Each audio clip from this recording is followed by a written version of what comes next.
Alors, eh bien, merci d'être présent et merci aussi d'avoir participé sur le Klaxoon, de remonter vos besoins, enfin voilà, vos besoins, vos envies, les sujets que vous souhaitez voir abordés, parce que ça va m'aider quand même à animer ces Zooms, ces rencontres, tant qu'elles ne sont pas réelles. Et puis continuer à l'alimenter. Voilà, quand un besoin vient, un sujet que vous avez envie de voir abordé, eh bien, n'hésitez pas à le remplir sur le Klaxoon. Il est là tout le temps. D'accord? J'ai vu qu'il y avait eu un rajout concernant des besoins de conseils en marketing pour pouvoir communiquer sur son entreprise. Voilà, donc ça, c'est bien. Je vais trouver j'ai pas mal de monde autour de moi là concernant le marketing et donc je vais trouver des intervenants pour donner des trucs et astuces, voilà, pour se lancer. Et bien aujourd'hui, Isabelle, hein, merci d'être présente, d'avoir calé ton agenda. Donc ça faisait partie des remontées. En effet, c'était d'avoir des besoins déjà pour ceux qui ne te connaissent pas, comme Cécilia, de faire ta connaissance. Et puis aussi de voir quelle est ta version, toi, enfin ta vision à toi de la démarche des rebondisseurs. Et puis aussi quels sont tes objectifs sur 2022 et après. On va commencer déjà par ta présentation, puis ensuite déjà quelle est ta vision de ta 2022. Et puis aussi et puis après, on verra pour la suite. Allez. D'accord. Après, tu me réserves, il y a d'autres questions. Ça va en faire trop, là, voilà. Je suis ravie, en tout cas, et enchantée à tous ceux que je connais pas. Je suis ravie de participer à ce club Rebond Bretagne, et j'espère les prochains en physique quand même, qu'on pourra tous se voir très, très prochainement. Donc, je suis Isabelle Saladin, je suis la cofondatrice de l'association des rebondisseurs français, pour ceux qui ne le savent pas. En fait, la genèse de l'histoire, c'est important. C'est pas juste une association créée comme ça. C'est assez important. Elle est double, en fait, j'ai envie de dire. Déjà, elle est sur un parcours propre et personnel. Donc, je suis entrepreneur. Aujourd'hui, donc, c'est ma 3e entreprise que je crée, qui s'appelle INS Advisor. Et durant tous ces parcours, surtout la première expérience professionnelle, j'ai rencontré des hauts et des bas, comme tout entrepreneur du monde, quelle que soit la taille de son entreprise aujourd'hui. Et j'ai surtout découvert les tenants et aboutissants et les conséquences que je n'avais pas du tout imaginées, aussi bien au niveau personnel, professionnel qu'autour de moi. Et ça m'a rappelé mes années école, pour tout vous dire. À la base, je suis dyslexique. Donc, vous imaginez bien quelle école. On aime bien les cases en Europe. J'étais plutôt mise un peu de côté, voire au fond du radiateur, donc avec un parcours scolaire assez chaotique. Et surtout, je remarquais déjà, comment dirais-je, qu'on me montrait un petit peu du doigt. Donc, elle est nulle, elle est mauvaise. Voilà, ok, fin de l'histoire. Très bien. J'y ai passé mon cap, j'ai fait ce que j'avais pu faire. J'ai eu la chance d'avoir des parents qui m'ont dit, écoute, tu es tellement rebelle que tu ne dois pas être si bête que ça, va voir ailleurs. C'était leur critère personnel, hein, ils me l'avouent encore aujourd'hui. Donc, en fait, ils m'ont dit, va voir ailleurs. Voilà. Donc, je suis partie aux États-Unis, finir mes études. Ils m'ont dit, tu vas voir ailleurs, mais tu te débrouilles quand même. Hein. Donc, j'ai fait un prêt étudiant, enfin, tout ce qu'on peut imaginer. Et donc, je m'étais même dit, pour vous raconter la petite histoire et la vérité, bon, si c'est moi qui choisis, je choisis où, en fait, hein, si c'est moi qui paye. Donc, je voulais un endroit près de la plage. Chacun ses critères quand on est jeune. Il n'y avait pas beaucoup de carriérisme dans le sujet. Donc, j'ai atterri à San Diego. C'est sûr que la fac est à 800 mètres de la plage. Je n'avais pas trouvé mieux. Et en fait, là-bas, j'ai découvert, alors que je suis très chauvine et toujours aujourd'hui, j'ai découvert un système scolaire très différent où on me posait des questions. Ah bon, mais pourquoi tu penses comme ça? Ah oui, c'est intéressant. Mais comment tu peux rejoindre en fait ce qu'on pense? Ah, mais comment nous, peut-être, on peut s'allier à ce que tu penses pour trouver ensemble une solution? C'était très surprenant. Au début, je me suis dit, il se moque de moi. Enfin, voilà. Et en fait, non, ça a toujours été comme ça. Et ça l'est encore aujourd'hui, parce que j'ai la chance d'avoir un pied professionnel encore là-bas, d'une façon très différente de voir les choses. J'ai créé ma première entreprise, qui était une des premières marketplaces en France. Ça n'existait pas, il n'y avait pas le Bon Coin, il n'y avait pas tout ça. Basé sur un concept anglo-saxon qui s'appelle Etsy à l'époque. Donc, je vous parle de ça au début des années 2000. Hein, donc, j'ai l'impression que je suis un dinosaure. Et en fait, donc je me suis lancée dans cette aventure qui a très bien fonctionné tout de suite. C'était un site web de vente et d'achat de produits faits main par les particuliers. Ça n'existait pas. 30% de croissance mensuelle. Enfin, les premiers salariés, quelque chose d'assez incroyable. Et est arrivé au bout de 3 ans et demi, un besoin de lever des fonds.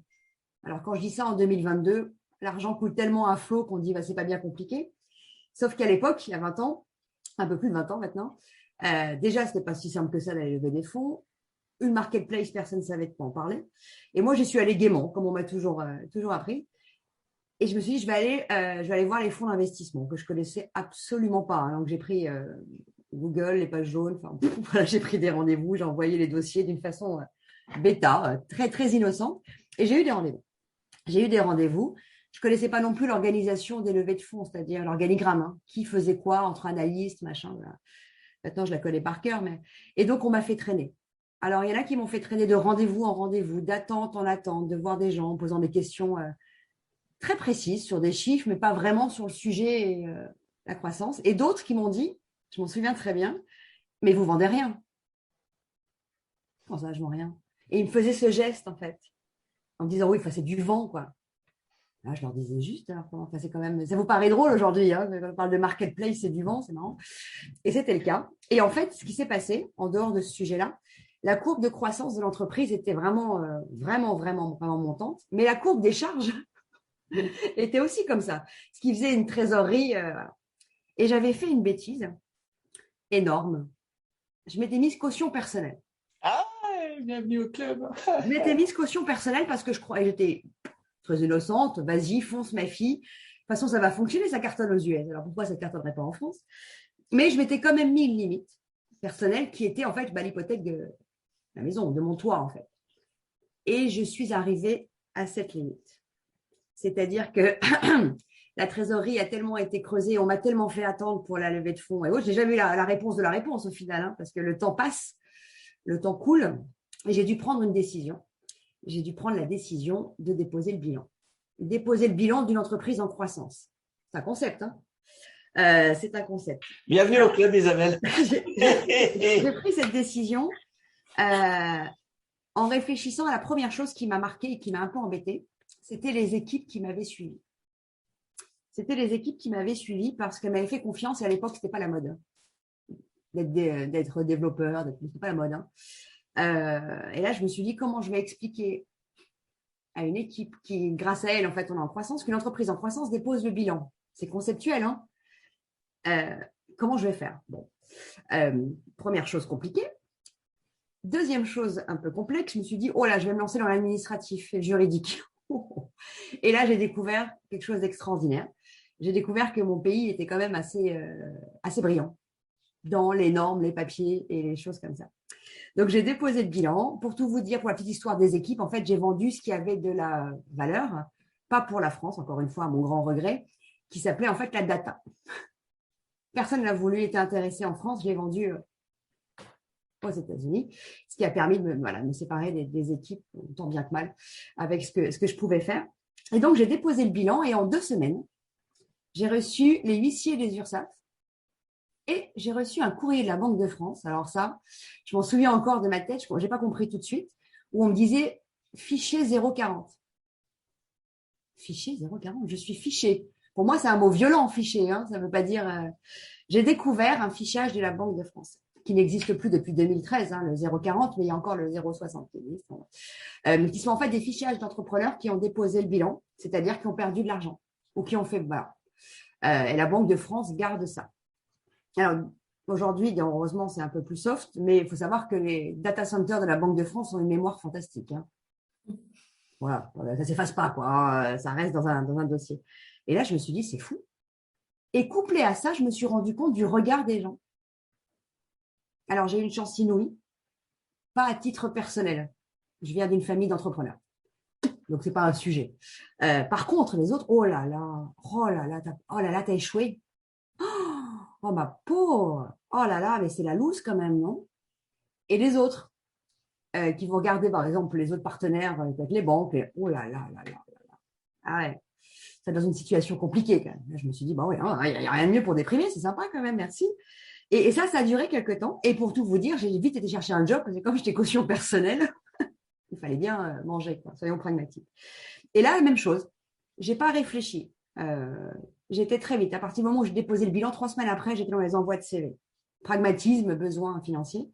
Et j'ai envoyé à mes deux réseaux, c'est-à-dire français et anglo-saxon. Mais j'ai envoyé, hein, je pense qu'on n'était pas très, très loin des 80 à 100 CV par jour. Hein, c'était un vrai job. Et là, extraordinaire, je vous le donne en mille. Le premier appel que j'ai reçu d'une entreprise française, c'était au mois de juillet, hein, était au fin novembre. Cette entreprise française m'a dit, voilà, on vous appelle pour un poste, qu'importe. Et il me dit, par contre, vous avez raté votre entreprise, c'est ça, vous avez échoué. Et donc, je lui explique en résumé. Elle me dit, ah ouais. Non, je suis pas sûre que ça aille pour chez nous, en fait. Je vais vous faire rire, j'étais déjà en poste aux États-Unis. Ils m'ont embauché début septembre. Pour les mêmes raisons pour lesquelles, en France, on m'a dit, ah ouais, ça va pas le faire. C'est-à-dire qu'eux m'ont dit, ah bah génial, parce qu'on lance une nouvelle ligne stratégique, il faut absolument des gens qui en veulent, qui n'ont pas peur de prendre des risques et qui foncent. Pour ces mêmes raisons, en France, on m'a dit, avec un peu de retard, on est d'accord, hein, 4 mois de retard, j'étais déjà en poste, on m'a dit, ça va pas le faire, en fait. Et là, je me suis dit, c'est quand même fou. C'est quand même fou, ça. C'est-à-dire que, en dehors d'un concept purement personnel, d'une seconde chance et autres, on ne voit pas la valeur de ce que c'est d'avoir créé la richesse, d'avoir pris des risques, d'être remis en question. On ne voit pas ça, en fait. On met des cases. La vie a continué, j'ai créé une autre entreprise. Enfin bref, tout s'est bien passé. Et de plus en plus, mon entourage s'est multiplié par un nombre d'entrepreneurs très grand. Encore plus aujourd'hui, parce que c'est mon métier. Petits, start-up, PME, enfin vraiment indépendants, qu'importe. Et à chaque fois, les mêmes sujets revenaient. C'est-à-dire que dès qu'il y avait un problème, dès qu'il y avait une problématique, qu'elle soit financière, basique, enfin, on gère une trésorerie quand on est entrepreneur, qu'elle soit de modèle économique, ça décolle pas, il faut peut-être que je fasse un pivot, qu'elle soit d'équipe, oh là là, tout le monde s'en va, j'ai 3 prud'hommes, ou qu'elle soit même pire que ça, dépôt de bilan parce que c'est trop tard, j'ai réagi trop tard. Il se passait la même chose en parallèle. La première, c'est que tous ces entrepreneurs se repliaient sur eux-mêmes, la honte du regard des autres, oh là là, il faut que je gère ça tout seul. Et la deuxième chose, c'était les autres. Oh là là, il est dans la merde, lui. Oh la loose, on va le laisser, de toute façon, il ne sait pas faire, quoi, ou elle ne sait pas faire. Et là, je me suis dit, mais c'est-à-dire qu'on ne va jamais s'en sortir, ça fait 20 ans. Mais ce n'est pas possible. Et étant très chauvine, j'en avais marre que les autres soient un peu en avance là-dessus. Hein. C'est un peu gavant, parce que ce n'est pas quelque chose d'intellectuellement très compliqué, c'est quelque chose de culturel. Et j'en parlais avec d'autres entrepreneurs, donc Claire Flin, vous pouvez connaître, et là, on s'est dit, bon, dès qu'on va arrêter de parler un jour, ça serait bien de faire quelque chose. Alors, on s'est trituré la tête. Au début, on pensait à un événement, enfin, des choses très basiques. Et on s'est dit, non, et si on lançait, si on n'était pas les seuls à penser ça, et si on lançait une communauté d'entrepreneurs, quels qu'ils soient, de l'indépendant, l'artisan, commerçant, start-up, PME, qu'importe, sous forme associative, pour vraiment, la première chose, c'était canaliser en fait les énergies, enlever toutes les barrières que nous, on a pu rencontrer. Donc, entre nous, on n'a pas à se cacher, en fait. Oh là, j'ai un problème de trésor, quelqu'un a une solution, j'ai un problème, etc. Se dire, voilà, on n'a pas à juger, en fait, parce que la vie d'entrepreneur est réellement celle-là, en fait. Des hauts, des bas. Il n'y a pas un entrepreneur à succès qui n'a pas connu l'échec. Hein. C'est un mythe, ça n'existe pas. Hein. Donc, est-ce qu'on peut libérer la parole? Et on s'est dit, allez, banco, on va lancer ça, non pas parce qu'on s'ennuyait le soir et le week-end, hein, en plus de nos entreprises. Mais... Et alors là, on a été les premières surprises. Ça a été rapide, ça a été très rapide, aussi bien d'un point de vue un peu médiatique qu'un point de vue adhérent, entrepreneur. Et là, on s'est dit, donc il faut aller plus loin, il y a un vrai sujet, il n'y a peut-être pas que nous, en fait. Et donc, on a décidé de mettre en place ce dont nous, on aurait besoin au quotidien. C'est assez basique, hein, c'est basé sur des choses pragmatiques, déjà des outils pour anticiper des signaux faibles ou des outils quand on veut rebondir. C'est quoi des outils? C'est un avocat qu'on peut appeler gratuitement pour poser les premières questions. C'est bête, hein, mais ça coûte cher. Hein. Ça y est, on l'a mis en place. On l'avait eu au début. C'est des experts comptables avec des prix qu'on a bien négociés. Ça y est, ça a été mis en place. Des protections mutualistes pour se protéger aussi, parce qu'on oublie toujours, hein, caution personnelle, pas se protéger, pas dépenser de l'argent. Ça y est, on casse les prix. Plein de petits outils, qui s'appellent maintenant la boîte à outils, hein, sur le site web, la communauté, dont nous, on a besoin et qu'on continue encore. On continue à grandir sans tabou. On avait besoin aussi de se retrouver localement, donc les clubs rebonds, on met en place, on en est au début pour grandir, parce qu'en fait, on sait très bien qu'il y a des réseaux locaux pour s'aider, pour s'entraider.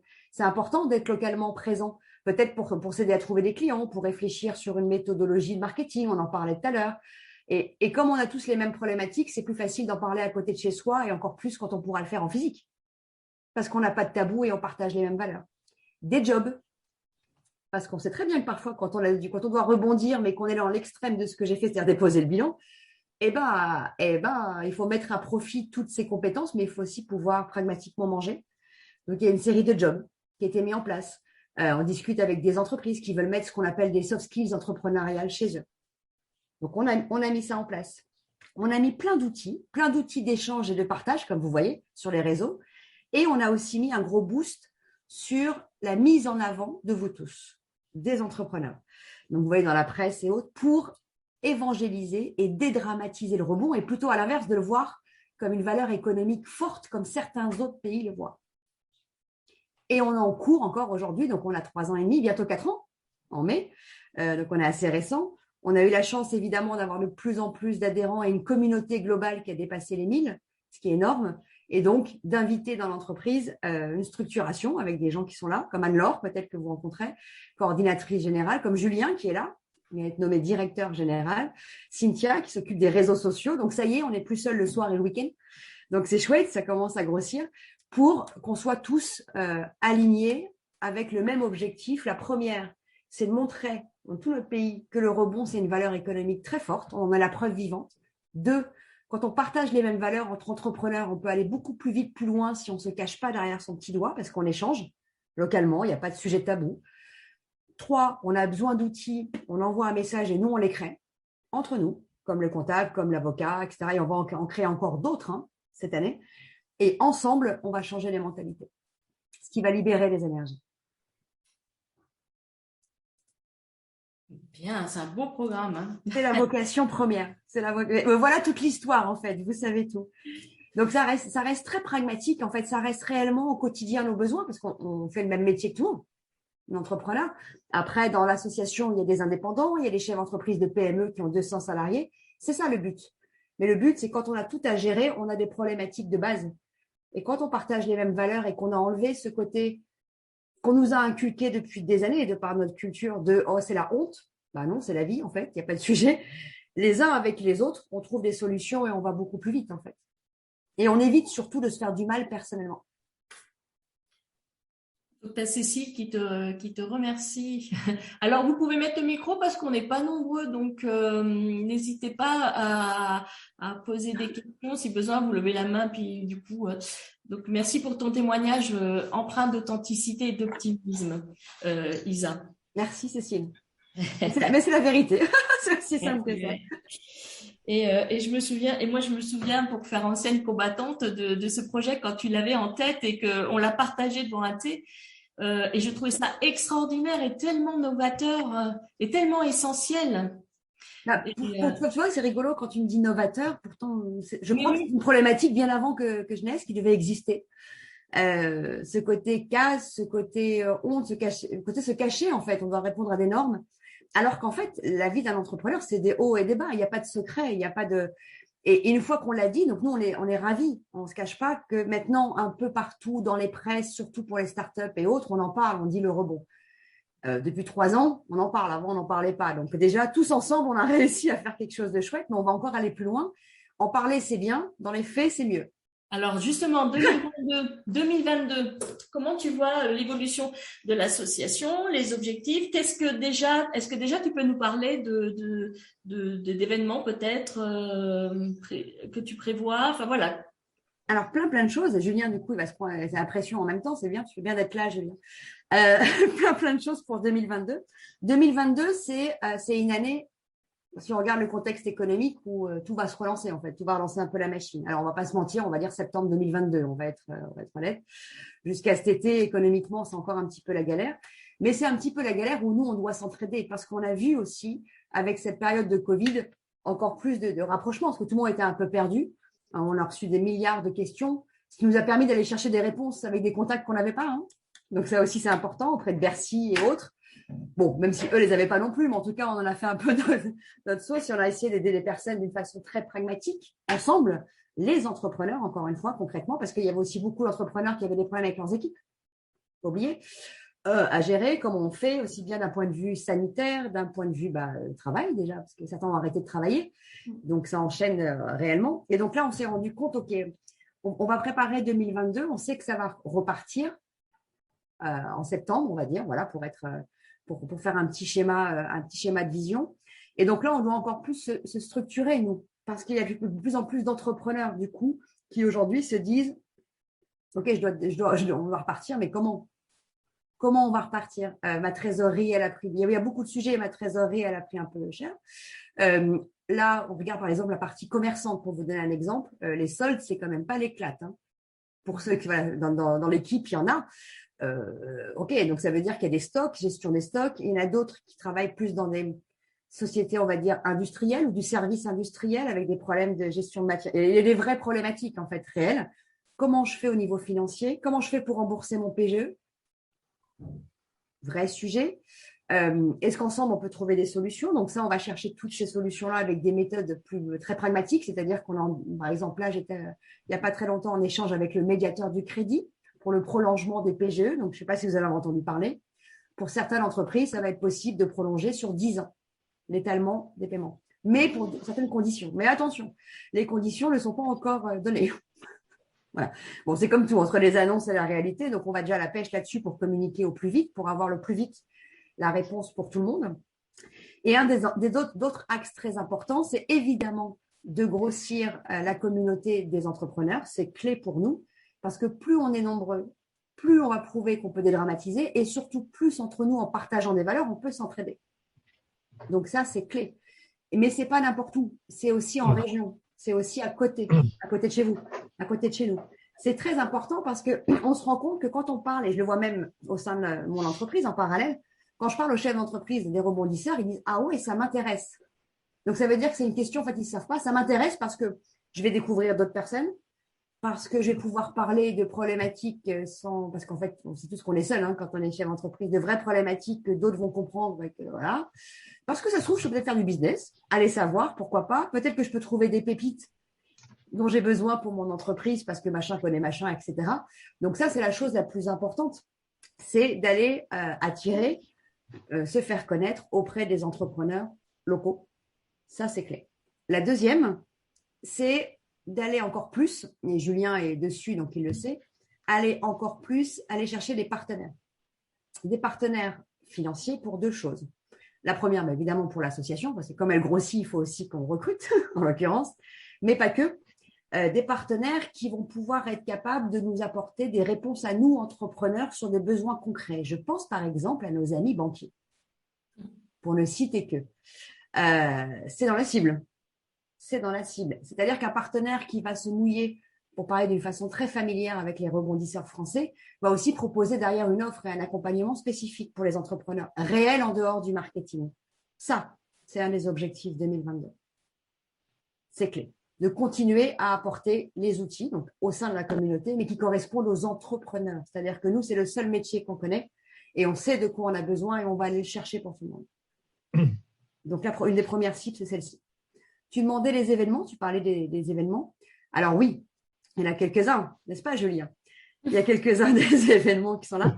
Alors, voilà. Non, mais c'est ça ce qu'on en parlait il n'y a pas très longtemps.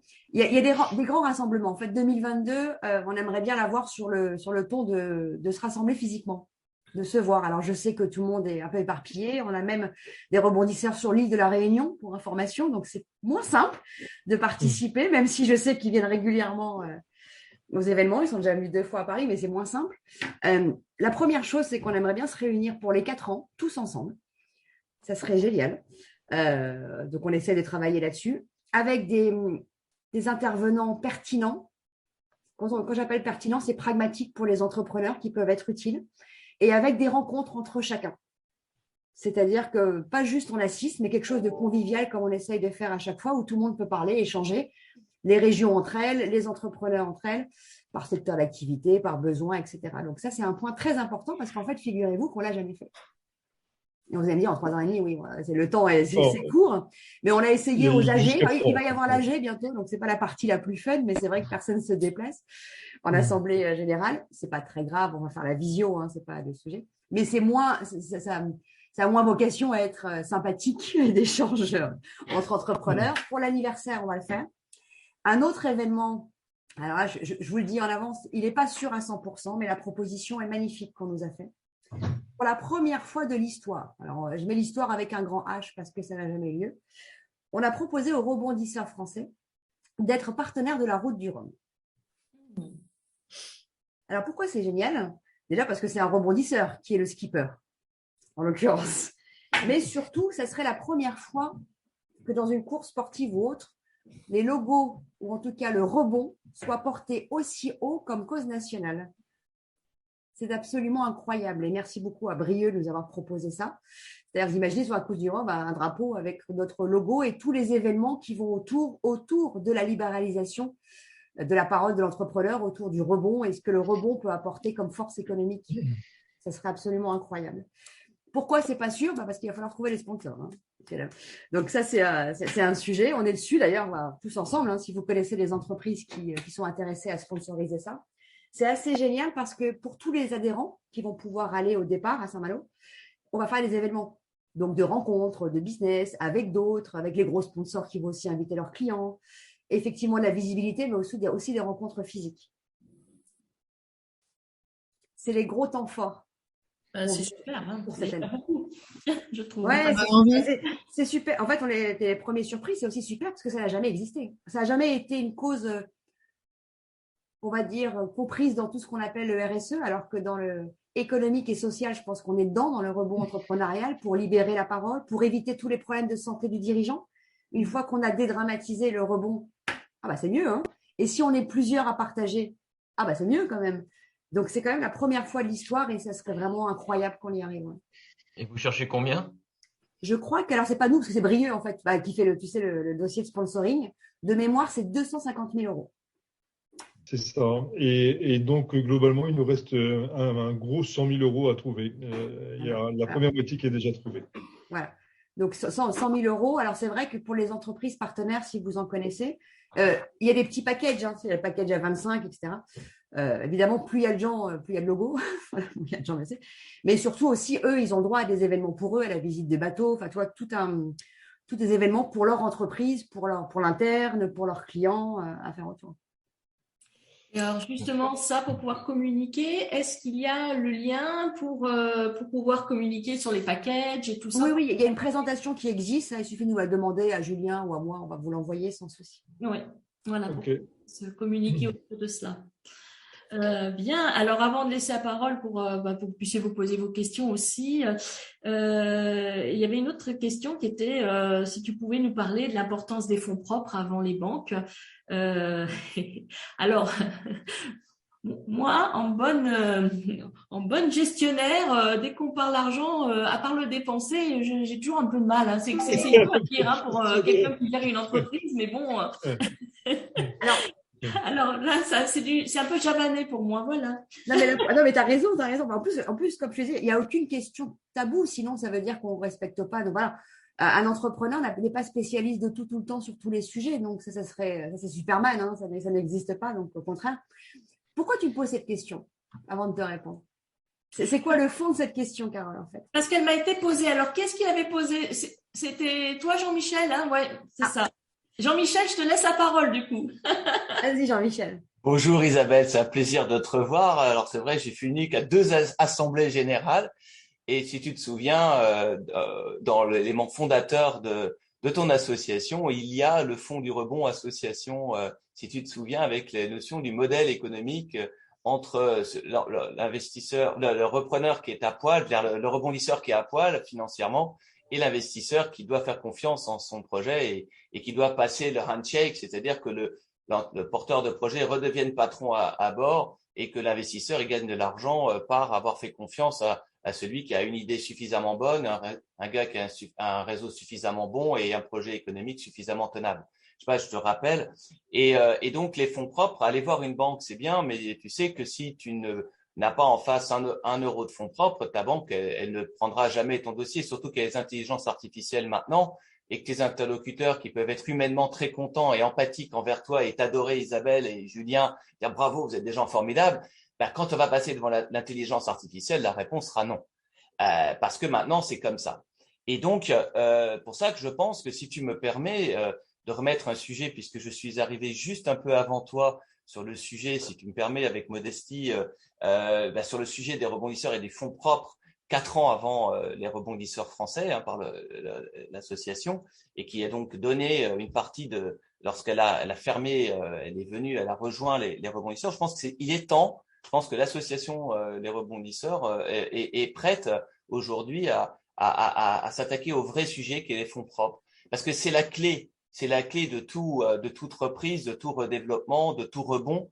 Il n'y a pas de fonds propres. Pour parler une banque, c'est très difficile. Il n'y a pas de fonds propres, il y a plein de choses qui se ferment, on est fiché partout. Et voilà, simplement ça que je pense important que tu puisses, si c'est peut-être pas prévu pour 2022, que tu sois dans ta roadmap d'association pour 2023-2024. Il n'y a pas de souci, il n'y a pas d'urgence. Moi, j'ai donné, donc je peux simplement redonner à l'association si elle souhaite aborder le sujet. Mais voilà, moi je pense que c'est quelque chose de très très important et qui est la base, Voilà.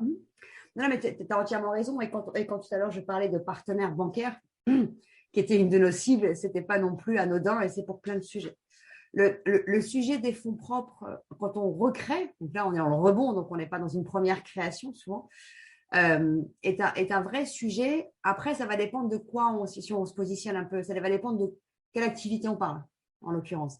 Là, on n'est pas tous égaux parce qu'on est des entrepreneurs indépendants, commerçants, artisans, PME, start-up, donc on n'est pas tout à fait dans la même,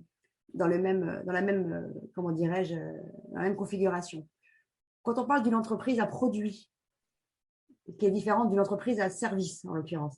Une entreprise à service, j'ai envie de dire, c'est un peu plus simple au niveau des fonds propres.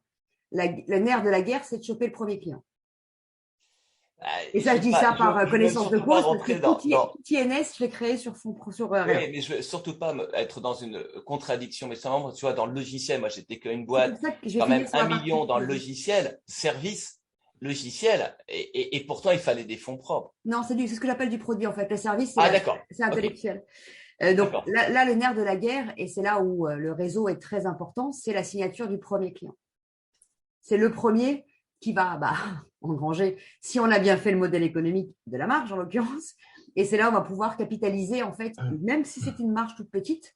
Et je regarde la genèse d'INS Advisor, c'est ce qui s'est passé, à capitaliser sur la suite. Et c'est là où c'est intéressant d'être à plusieurs et d'échanger entre pairs, si on n'est pas les rois de la finance ou de l'investissement, pour savoir comment je capitalise sur cette petite marge, en fait, que j'ai eue, qui devient un peu plus grosse, Et au final, en vrai, si on peut éviter de faire appel à un tiers financier, c'est encore mieux.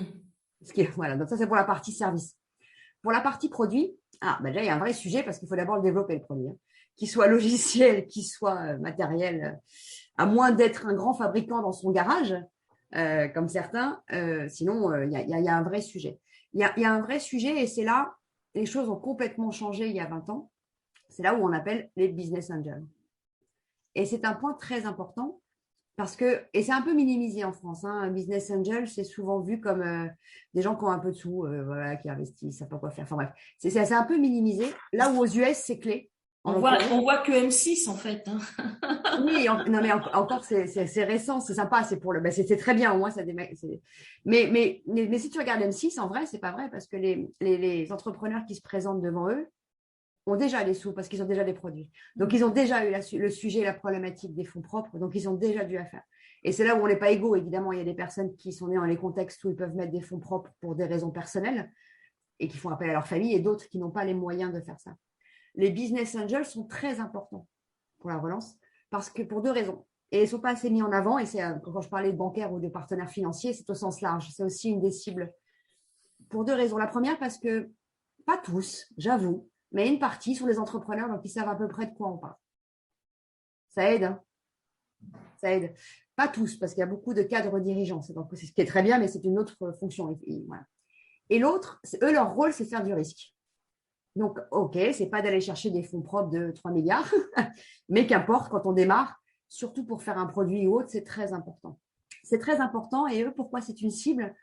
Parce que pour moi, nous, on parle de rebond, on parle de création économique forte, de valeur économique forte quand on a déjà créé une entreprise et qu'on va en créer une autre, même s'il y a eu des accidents ou même si on doit faire un pivot. Et c'est important parce que si eux ne nous soutiennent pas, on ne peut pas avancer. Et eux, c'est les mieux placés pour ça, pour nous soutenir.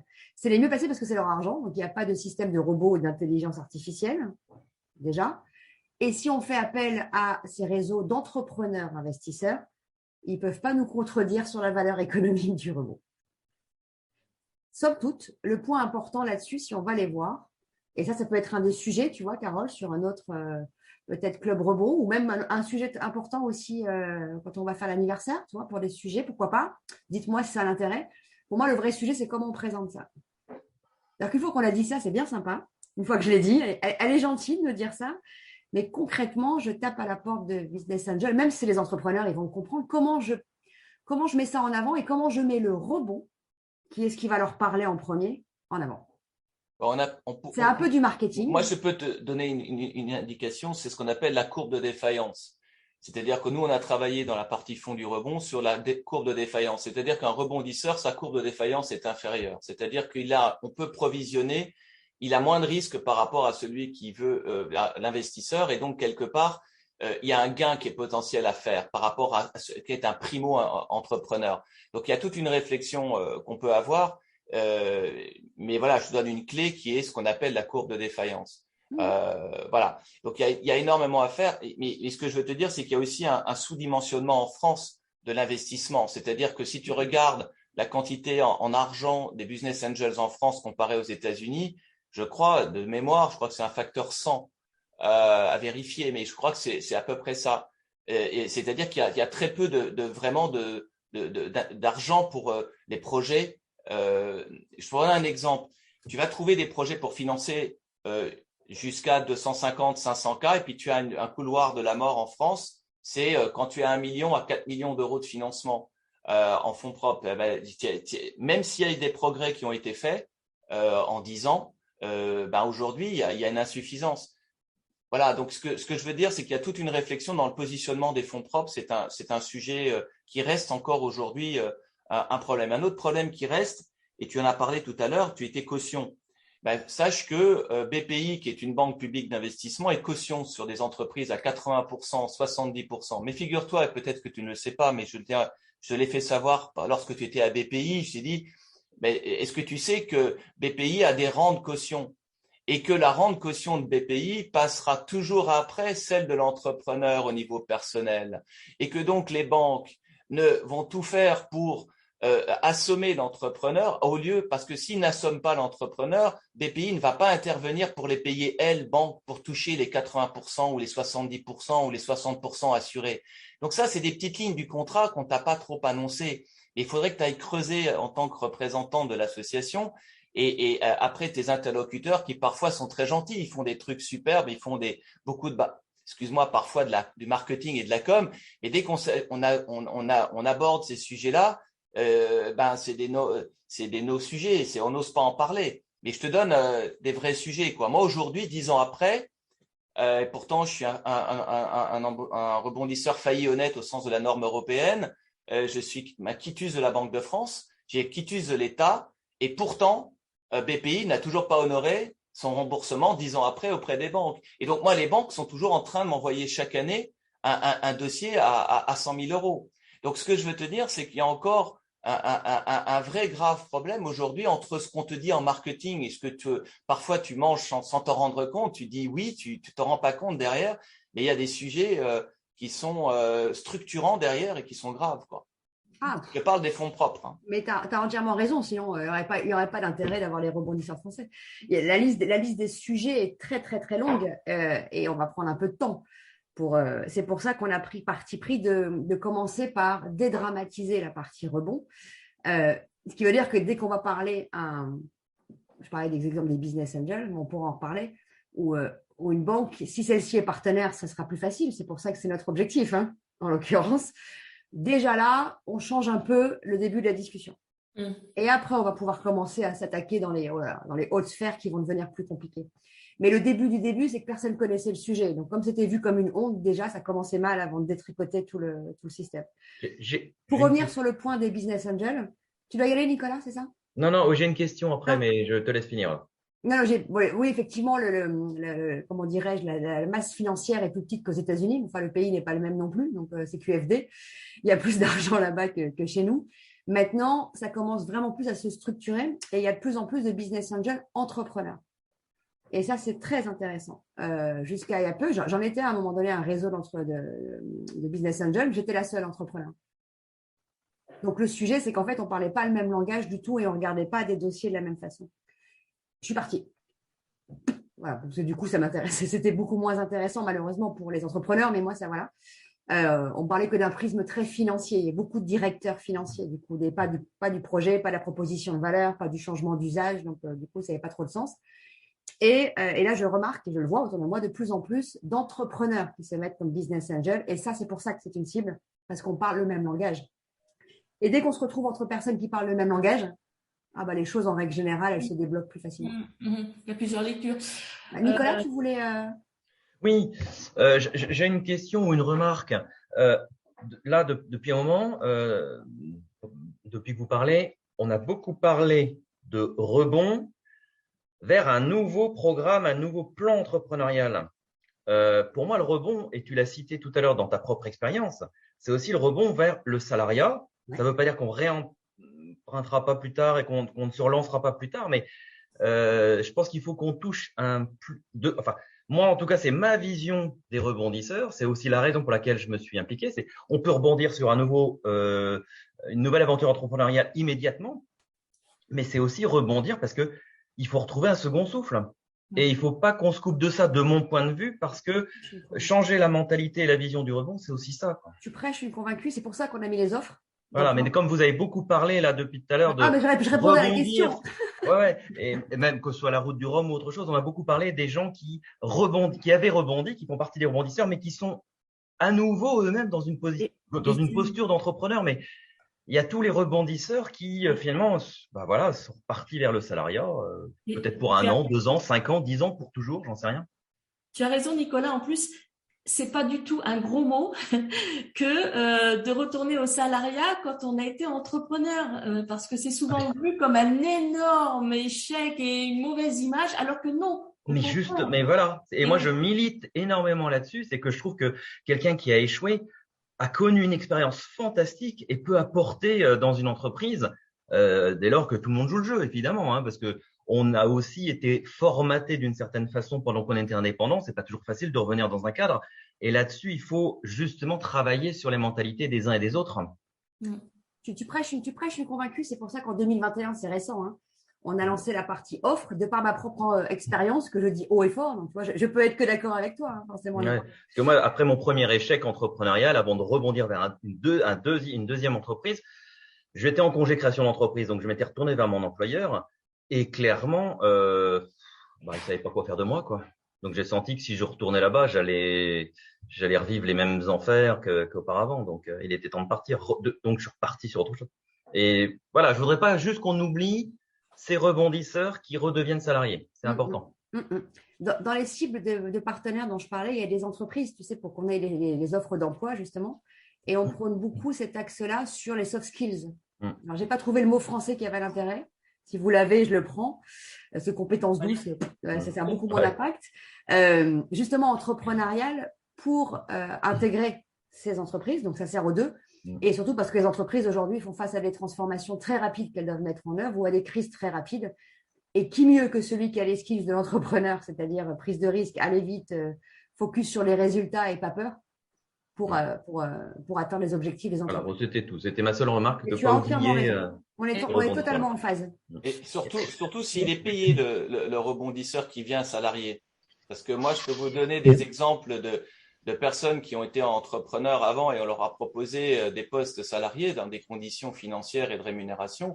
Donc ici, j'oserais même pas dire le niveau de scandale. Donc il faut aussi oser aborder ce sujet-là dans ce sens-là. Oui, on peut rebondir vers le salariat pour certains, mais à quel prix? Donc il faut aussi oser aborder ce sujet, hein, Isabelle, parce que c'est un sujet qui est un tabou. Hein. C'est le vrai tabou. Hein. Tu rebondis, mais à quel prix tu rebondis dans le salariat? Jean-Michel j'aimerais vraiment, si je puis dire, rebondir sur ce que tu dis, Jean-Michel. C'est extrêmement précieux. D'abord, je suis très heureux de me présenter à vous. Je crois que c'est la deuxième fois pour un certain nombre d'entre vous où on se voit. Il y avait eu ton premier club, Carole, auquel j'ai eu la joie de participer. Ce qui est clé dans la création des rebondisseurs sur l'histoire conjointe d'Isabelle et de Claire pour créer ce mouvement-là, c'est qu'il s'agit d'un mouvement qui est Think and Do Tank. C'est-à-dire qu'effectivement, notre job, à nous rebondisseurs dans notre ensemble, c'est de faire évoluer le regard culturel sur l'entrepreneur. Parce qu'un entrepreneur qui n'a pas rebondi d'un échec n'est pas totalement un entrepreneur. Mais de toute façon, une personne, quelle qu'elle soit, qui a affronté une situation difficile que l'on peut qualifier d'échec, est une personne qui s'est enrichie culturellement et dans ses soft skills, dans son savoir-être, dans son savoir-faire. Et il est crucial d'avoir ce regard-là, de contribuer à faire évoluer ce regard-là. C'est sûr, on est moins réticent aujourd'hui à parler d'un échec entrepreneurial qu'il y a 5 ans ou 10 ans, mais on est encore beaucoup. Moi, de mon côté, j'ai fait une partie de mes études aussi à San Francisco, et les profs qui étaient des entrepreneurs et les boîtes avec lesquelles j'ai bossé là-bas, en fait, m'ont quasiment tous posé la question où est-ce que tu t'es planté et comment ça marchait après et qu'est-ce que tu en as appris. J'avais 21 ans, hein, mais déjà on me posait cette question-là. Et ça interpelle énormément en réalité. Dans ma boîte d'avant, qui s'est plantée au mois de novembre dernier, dans ma boîte d'avant, j'avais été invité par Isabelle et Anne-Laure à proposer une vidéo sur le compte courant d'associés. Et donc, j'en parle à ma directrice de la communication que j'avais parmi mon board pour préparer effectivement la forme et le fond de cette intervention-là. Elle me dit, mais t'es fou, tu ne vas pas intervenir pour les rebondisseurs, c'est des losers. Donc, évidemment, j'ai fait la vidéo, mais évidemment, il a fallu que j'intervienne en interne pour dire, mais pourquoi est-ce qu'à titre personnel, en tant que DG cofondateur de la boîte, j'avais adhéré aux rebondisseurs. C'était compliqué en fait à faire accepter ce regard culturel. De mon côté également, vous voyez, il y a un sujet un peu particulier qui est que j'avais une boîte en très fort succès dans sa proposition de valeur, dans sa rampe de croissance, dans la rampe de rentabilité des produits dans lesquels on avait été très investisseur. L'entreprise avait la chance de bien se financer, mais elle a explosé en plein vol parce que mon associé a commis des malversations et que je les ai identifiés un peu tard, mais je les ai identifiés et on a agi avec les actionnaires pour arrêter tout ça. Ça a coûté la vie à l'entreprise et tout ça, ça veut dire aussi que chacun autour de nous, de nos succès, de nos échecs, on nourrit en fait l'ensemble de cet écosystème-là. Pierre Bidet, qui était fondateur de Sodexo, disait en réponse à « Mais comment est-ce que vous avez fait autant de belles choses, Président ?» Il répondait « La somme des succès l'a emporté sur la somme des échecs. » C'est pratiquement mot pour mot et geste pour geste la réponse qu'il a apportée. Je pense que c'est vraiment ça qu'on doit dire. Il est rare, voire exceptionnel, qu'il y ait un parcours sans faute. Ce serait alors le hasard. Moi, un de mes mentors dans l'entrepreneuriat a l'image d'avoir réalisé un parcours sans faute, ce qui est faux. Il cache le fait qu'il a fait un recrutement qui a généré beaucoup de problèmes dans sa vie d'entreprise et dans les mandats politiques qu'il a eu par la suite. Mais ça, il le met sous le tapis. Effectivement, c'était un échec personnel. C'est lui qui a imposé ce recrutement et c'est ce recrutement-là qui a posé autant de problèmes. 10 ans après, les problèmes sont toujours là. Il faut savoir aussi dire pourquoi on s'est planté, y compris dans un élément personnel comme ça qui a un retentissement sur l'entreprise. Parce que le fait de l'assumer personnellement, ça permet certainement de régler aussi ce problème-là et que 10 ans plus tard, vraisemblablement, ce problème n'existerait plus s'il avait été assumé en tant que tel. Donc, les rebondisseurs, c'est un think and do tank. Un think tank, on doit faire bouger le regard. Un do tank, faire bouger le regard ne sert pas à grand-chose, n'est pas suffisant si on ne propose pas l'écosystème qui permet en fait à l'entrepreneur d'être entrepreneur, y compris dans sa nécessité de rebond, y compris dans ses phases d'échec, quelle que soit la gravité de l'échec. Et un troisième élément dans tout ça, c'est que faire bouger le regard, proposer un écosystème ne seront pas des conditions suffisantes si tous autant que l'on est, y compris les contributeurs et les fournisseurs des solutions pour les entrepreneurs, ne sont pas aussi des acteurs de l'alerte sur l'identification d'un signal faible, de son interprétation et de son action. C'est très clair. Moi, quand je reprends la problématique qui a causé en fait la faillite de ma boîte, c'est un drôle de mot de dire faillite, hein, mais c'est ce qui s'est passé. Ce que cela veut dire, c'est finalement, j'avais des désaccords de gouvernance avec mon ex-associé, mais globalement, les signaux étaient tous au vert. Donc, pourquoi est-ce que j'aurais remis en cause la solidité de l'entreprise pour des désaccords de gouvernance? Eh bien, a posteriori, les langues se délient. Des partenaires extérieurs, de R&D, commerciaux, financiers, des collaborateurs, des actionnaires vous disent « Mais comment tu as fait pour bosser avec lui ?» Mais ils le disent après. Et je pense que si on veut apporter des facteurs de succès à l'entreprise, les rebondisseurs sont un élément très nécessaire dans le paysage, comme le dit Isabelle. Glorifier le rebond, c'est extrêmement nécessaire pour dire, voilà, changeons le regard, proposons un écosystème de solutions pour l'entrepreneur et contribuons tous autant qu'on est autour de l'entrepreneur, en étant potentiellement nous-mêmes entrepreneurs, à identifier les signaux faibles, les interpréter et agir dessus. Enfin, je pense que c'est hyper important et Jean-Michel, ton témoignage est très précieux pour contribuer à consolider cette position-là. Merci. Alors, il nous reste 5 minutes. Là, je vais faire le gardien du temps, n'est-ce pas? Et il nous reste 5 minutes. Donc, si vous avez des questions, eh bien, c'est le moment. Non? Il y en a déjà eu beaucoup au fur et à mesure, quand même. Il semble que vous avez été bavard, les amis. C'est plus sympa quand c'est interactif comme ça, quand même. Ouais, très clairement. Christelle, tu es bien calme. Je te vois, notre ambassadrice. J'écoute. Oui, Attends, Christelle, je n'avais pas vu ta venue. Je suis très contente de te revoir aussi. Ah oui, je suis arrivée presque pas en retard. Discrètement, en fait. Bien, Cécilia, pour cette première visio, cette entrée chez les rebondisseurs bretons. Ce baptême, Cécilia, ça s'est bien passé. Je suis contente. Je suis très heureuse de vous rencontrer. Ok. Avant ta conclusion, si tu permets, Carole, oui. J'aimerais aussi apporter cet élément d'information sur la conduite des clubs au plan local et au plan sur le terrain, qui est de dire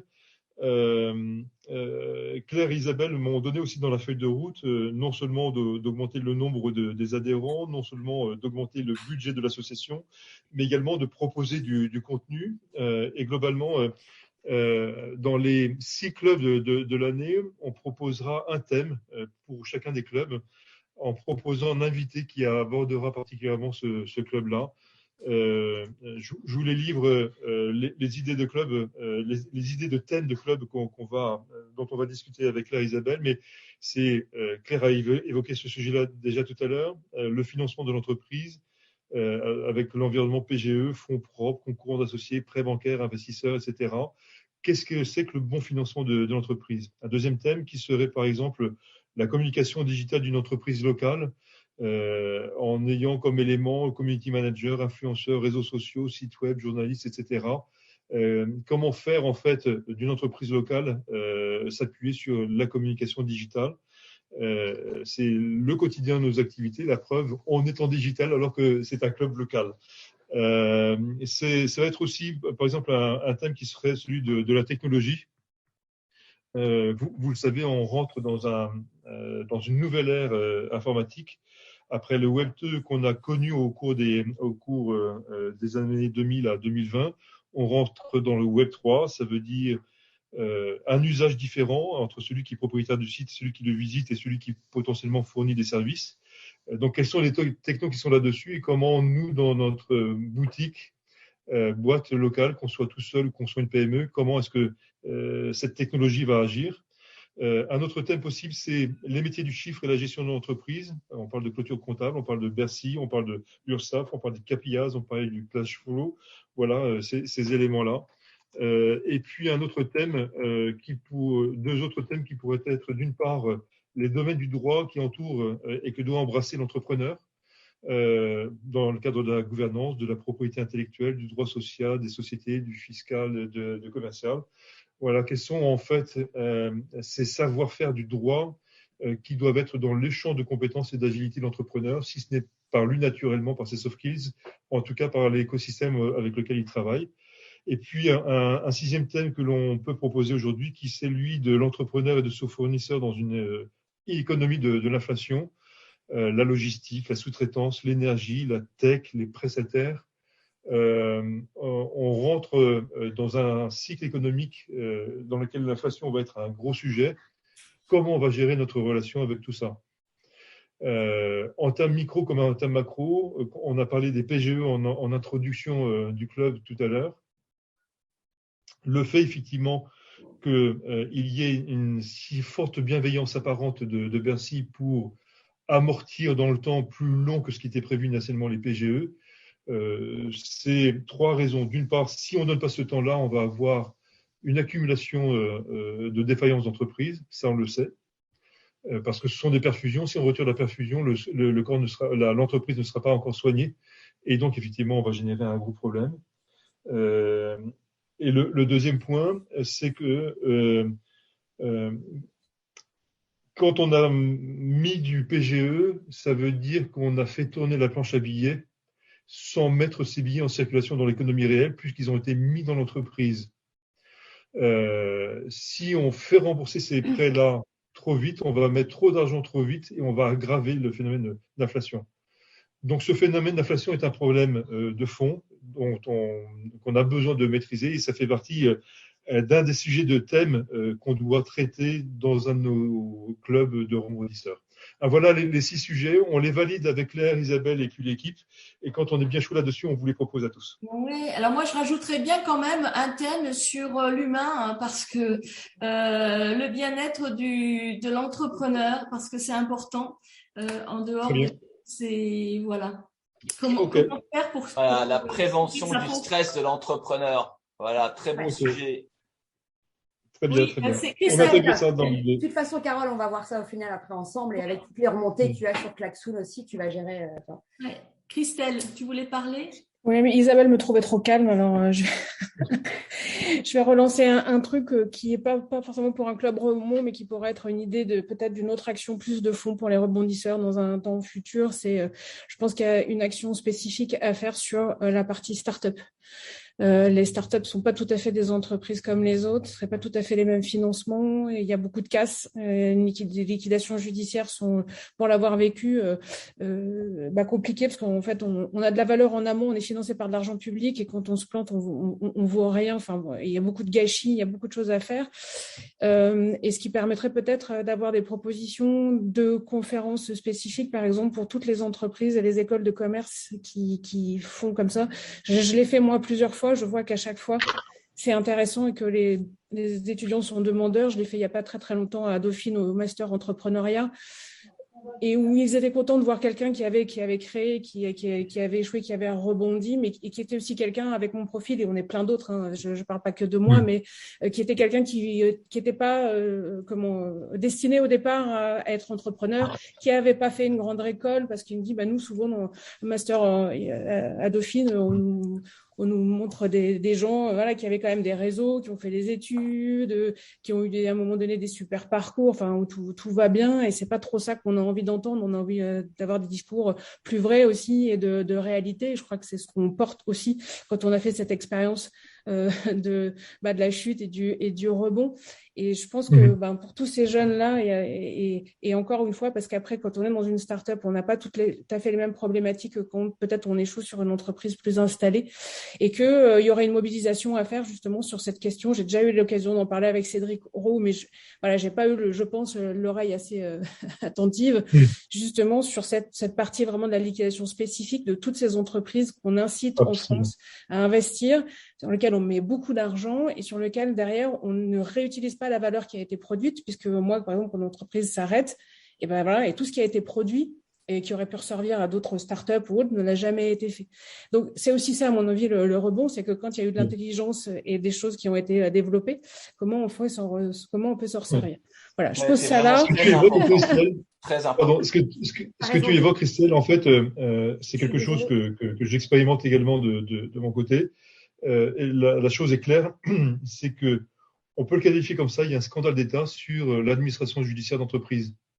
Ce que tu dis, effectivement, que tout le savoir-faire que tu as créé dans la boîte a été mis à la poubelle par la liquidation judiciaire, elle est aussi facilitée par le fait que l'administrateur judiciaire, en fait, il n'a de compte à rendre qu'à lui-même, en réalité. Et je sais bien. Il va gérer le fait de ne pas risquer d'être mis en cause, mais son seul moteur, c'est celui de ne pas risquer d'être mis en cause, parce qu'il se paye sur la bête avant l'État et avant les salariés, et que globalement, qu'il y ait un réemploi ou pas de la richesse qui a été créée par l'entrepreneur, c'est pas son sujet. C'est bien pour ça que je suis. Carole,